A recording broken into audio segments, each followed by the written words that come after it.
10 Jun 2004, pelancaran perkhidmatan pembedahan robotik pertama di Malaysia.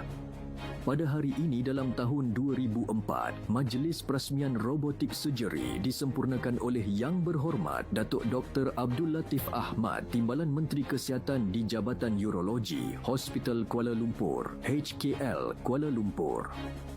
Jabatan Urologi HKL menjadi hospital pertama di negara ini dan kedua di rantau Asia Tenggara yang menggunakan perkhidmatan pembedahan robotik bagi merawat pesakit. Sistem robotik yang dikenali sebagai sistem Da Vinci itu dikendalikan oleh pakar bedah daripada luar menerusi komputer berskrin 3D.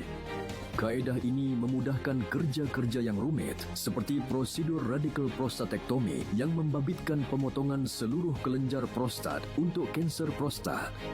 Waktu pembedahan turut dapat dipendekkan sebanyak 50% dan pesakit juga sembuh lebih cepat berbanding biasa.